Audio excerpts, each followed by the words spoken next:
This is the Aftermarket Radio Network.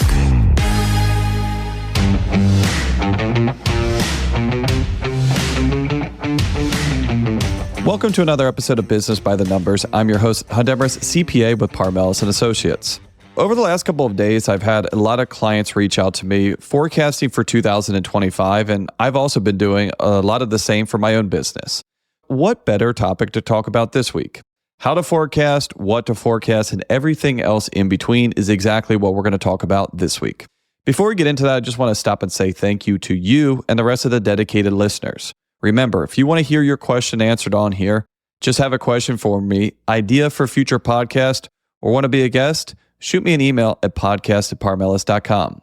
And lastly, we cannot forget our dedicated sponsors, NAPA and Promotive, for being such loyal supporters of the show.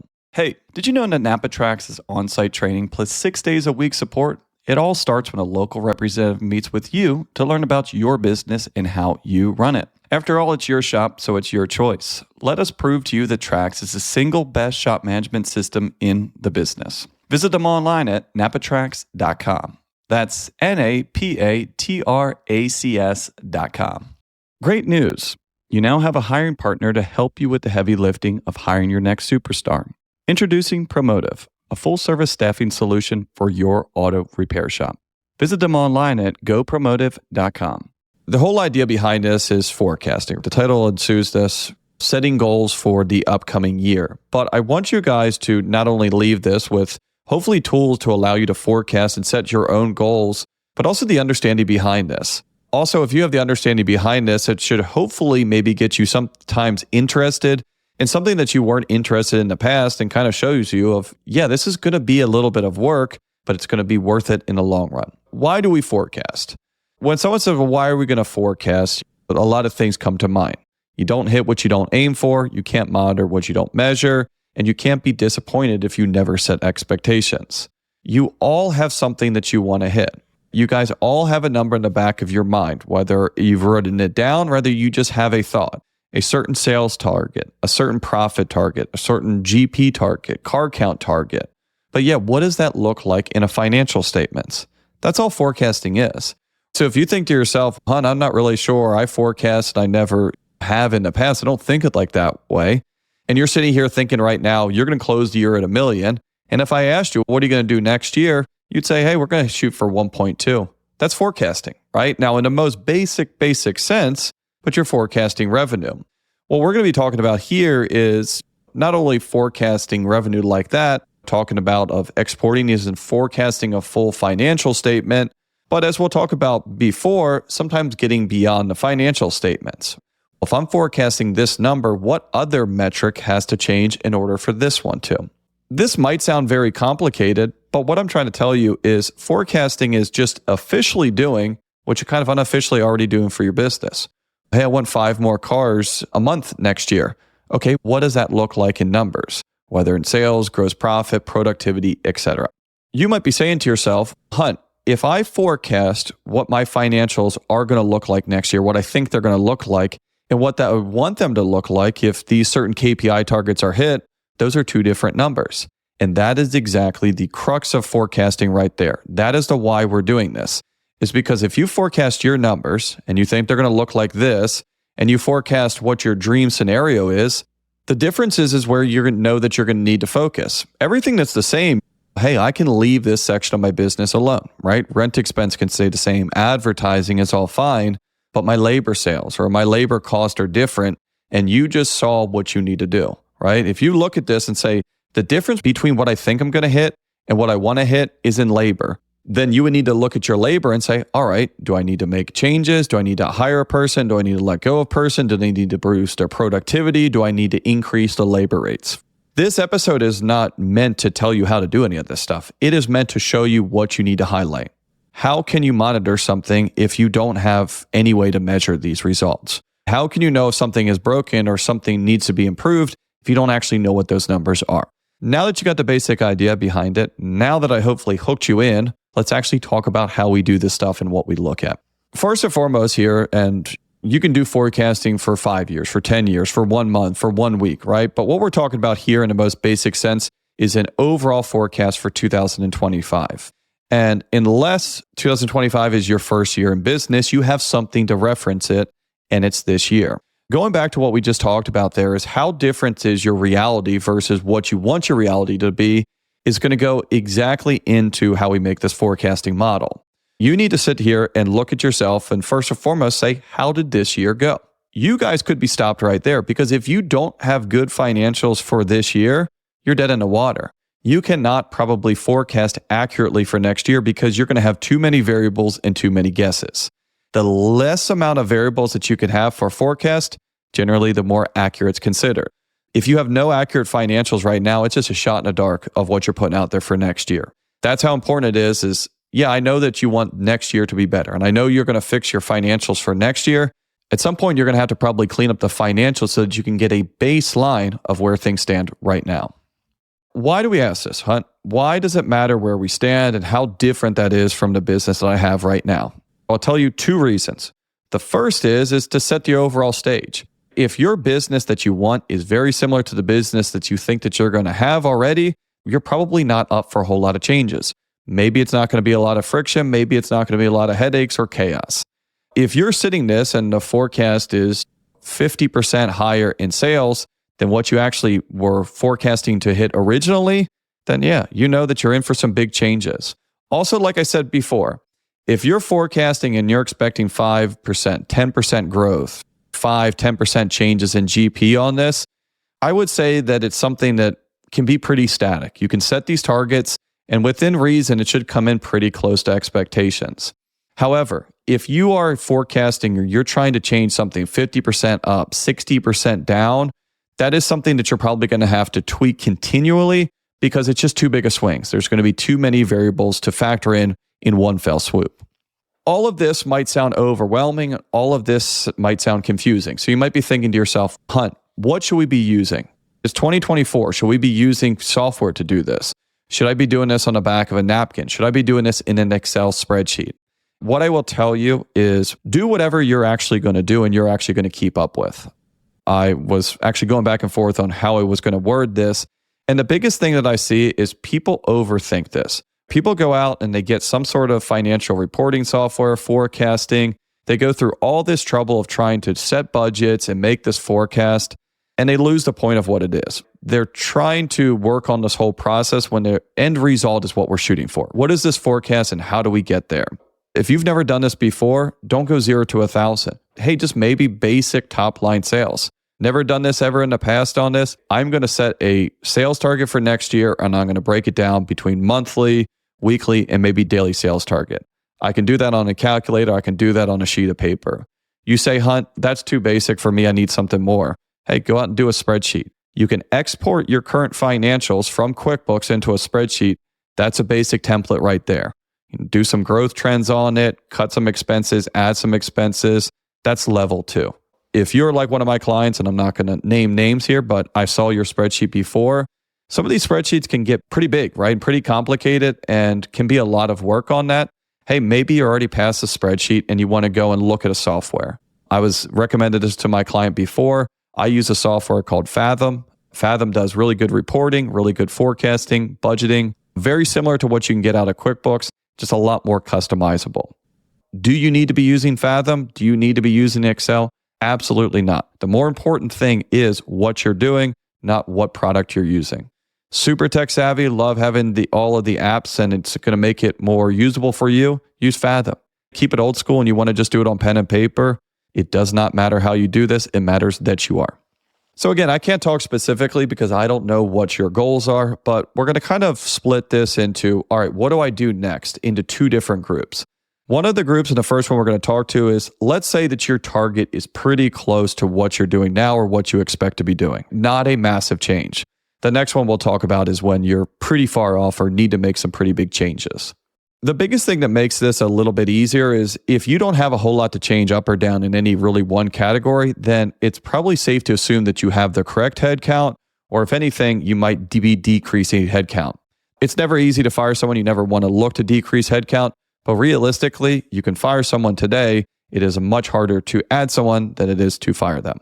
Let's go for a pretty basic one, right? Maybe you're pretty happy with how the business is, and I get it. This is kind of hard on here, but I just want to kind of give you the conceptuals, not super important on the numbers.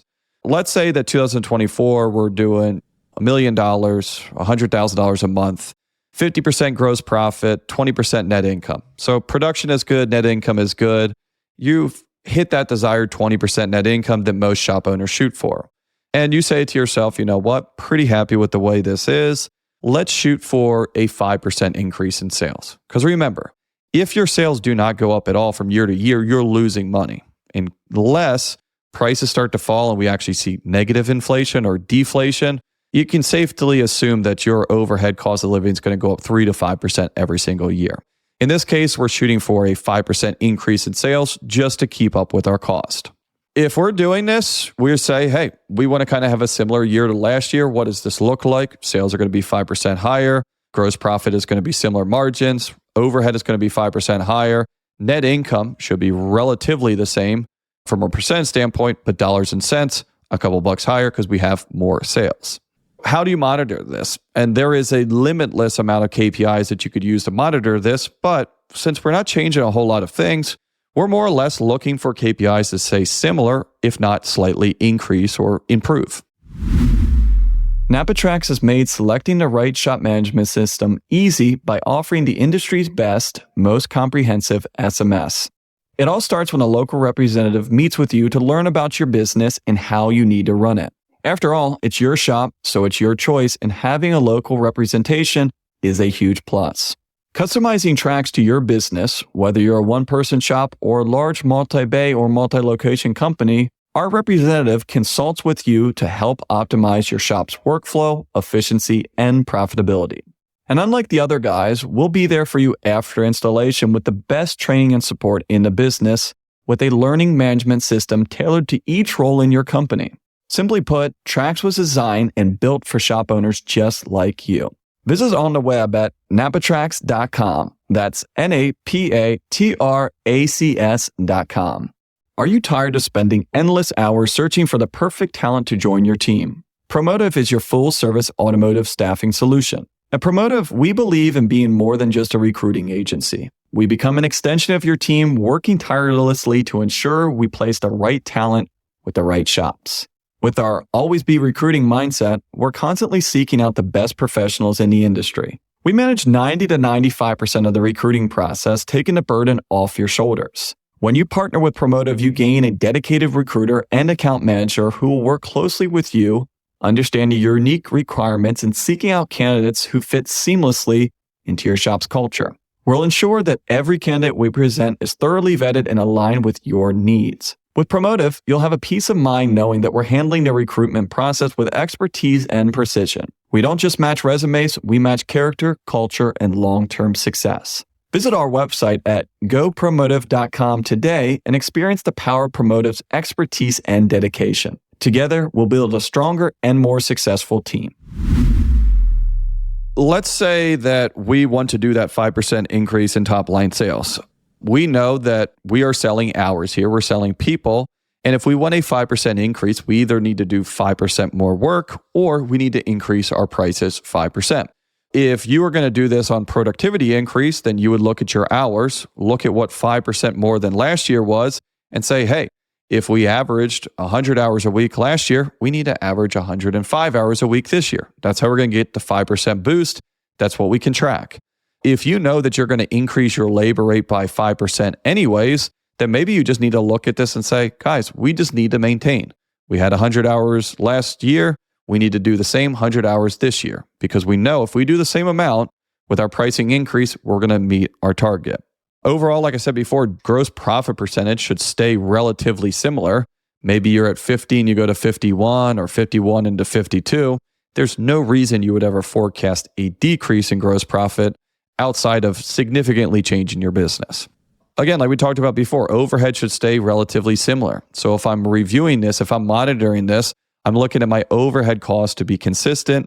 Like I said, increasing a little bit, but overall relatively similar. We know that if we are looking for a similar year to last year and we have a 5% increase in our cost, 5% increase in our sales, bottom line from a relative sense should be very similar. Right now, we are doing a forecasting. This is kind of a two-step process. The forecasting is setting that original target or the original forecast generally this year or early part of next year. And then what some people refer to as budgeting is what you're doing next year when you're actually monitoring this. You might think, I'm not actually budgeting how much I'm spending. No, but you're budgeting looking at actuals versus budgeted. If you were to look at this and say, hey, I expected a 5% increase, that's your budgeted amounts. Now, when you actually are looking at this for April, May, or June of next year, you can look it up at the actual amounts next to it and see where is this different.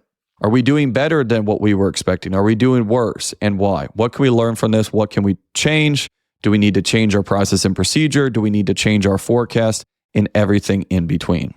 Another example being close, but maybe not as close as before, and one that maybe has a couple different layers to it is, and again, numbers aren't important here. The idea is behind it. But let's say you're trying to increase sales by 15%. Let's assume you have the work, you have the car count, you have the demand, but just didn't hit the right production numbers last year. How do we get there? If we know we need a 15% increase in top line sales, we know we're going to get 5% from the price increase like we talked about before. So if we look at this and say we need to do 15% more, rough numbers, we need to do 5% more just on pricing, which leaves us what we need to do about 10% more on production. Just like we were talking about before, a lot of different ways to do this, but I like to talk hours. If I was a shop owner and I want to quantify what that 10% looks like, it all starts at hours, really. Sales are what ends up from these original hours. So if I take a look at my 2023 hours sold, I can divide that by 52. A lot of times I divide that by 50 though, kind of factoring in 2 weeks for holidays and stuff like that. But if I take the overall average and I divide it by 50 or 52, that gives me my weekly average for this year. If I know I need to do 10% more, multiply that number times 1.1, and now I have my new weekly target for next year. Multiply times 4.3 times 12. You can look at this monthly, yearly. The overall idea here is you have a number in the back of your head. I want to increase this. I want to increase productivity. I want to increase labor sales. Okay, great, but quantify that. I want to increase it by 15%. Okay, perfect, quantify that. You're going to do more? You're going to sell more? Or we're going to sell more. How much more? How many more hours? All about this is forecasting and budgeting is all about taking what's intangible, what is in our head, and actually quantifying it in real life so that you can monitor this stuff so that you can see if you're actually hitting these goals. And if you're not hitting these, where and what we need to do to change this. If you are pretty close to where you stand, if you were kind of in those couple examples we just talked about there, this is something that you're always going to have to look at, you're always going to have to monitor, but you can probably set this target and more or less run similar course for all of the upcoming year. If you are in what this next category is very different, or let's say more than 25, 30% change, you're not going to be able to set this and forget this. You're probably going to have to look at this quarterly to say, hey, am I not meeting my expectations, or do I need to change some assumptions because I wasn't factoring all of this stuff in here? What I mean by all this, keep an eye on this stuff. If you're in this category we're going to talk about right now, you're going to have to babysit this a bit more than others. Let's use the same example as above, but we are currently averaging 70 hours a week with 2 techs. If we are currently averaging 70 hours a week, remember we were talking about before of hitting 100 or so hours a week, that is a pretty big increase, right? It's 30% less, but it would actually be 40% or more of a production increase on the labor side.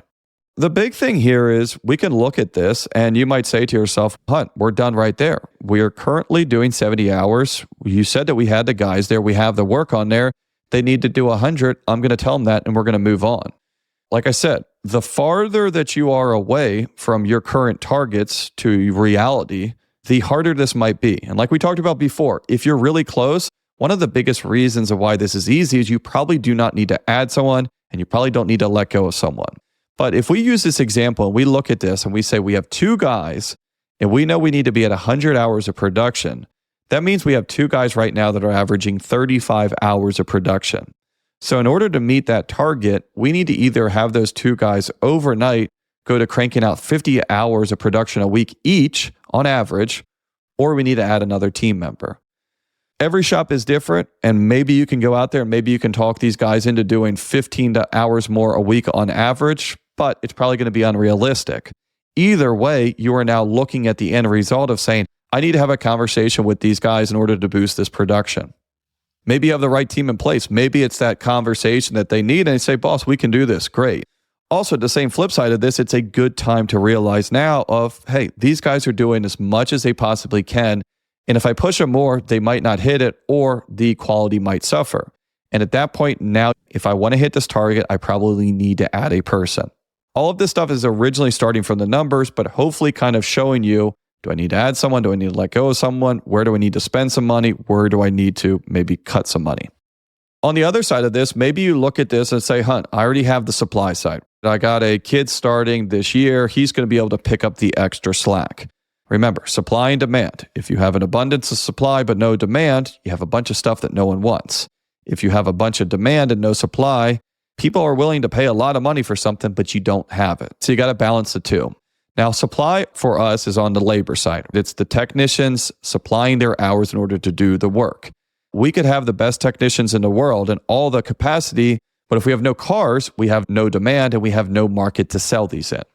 Demand is two things. Demand is cars and demand is more demand for each car's average repair order. So if you're looking at this increase in sales, then you're going to have to say, hey, are we going to be able to sell more to our current customers, which means that we can keep our same car count and increase our average repair order? Or do we have to keep our average repair order the same and we're going to have to go out and find more customers? It's probably going to be a mixture of the two, and depending on where you are and what you're currently doing. But again, that's going to allow you to look at this and say, we don't need to talk to our marketing company. We don't need to tell them we need to boost car count. We can do this internally with sales skills, processes, whatever it might be. On the same flip side, if you think that you have very good advisors on the counter and you look at the numbers, you might say, hey, I cannot get this 15% increase, this 30% increase from an ARO lift. I'm going to need more cars. How many cars do I need? 30% more than what we do right now. Now you can set targets not only for yourself, not only for your managers, but also your marketing company. They would love to be able to say, hey, you guys aren't meeting my expectations. What are your expectations? And the same flip side is a lot of times people are like, hey, I want more cars. Well, quantify that, because 20 cars for you might be great. 20 cars for someone else might overwhelm them, depending on where you're at and how many more you need. Like I always say, how can you be disappointed in your team when they don't hit the goals that you failed to mention to them? In the same line of thinking, how can you be disappointed in your business to hit the standards that you wanted when you fail to actually quantify what those are? As always, please share with friends. If you have any questions, comments, ideas for future episodes, shoot me an email at podcast@parmelis.com. Thanks again for listening to the Aftermarket Radio Network. You can find all shows on aftermarketradionetwork.com and on your favorite podcast listening apps. Thanks again for joining me on Business by the Numbers. Stay safe, and I will talk to you all next week. You've been listening to Business by the Numbers with Hunt Demarest on the Aftermarket Radio Network. Follow Hunt on your favorite podcast listening app. Let him know what you'd like him to cover. His email is in the show notes. Hunt is all for advancing the aftermarket.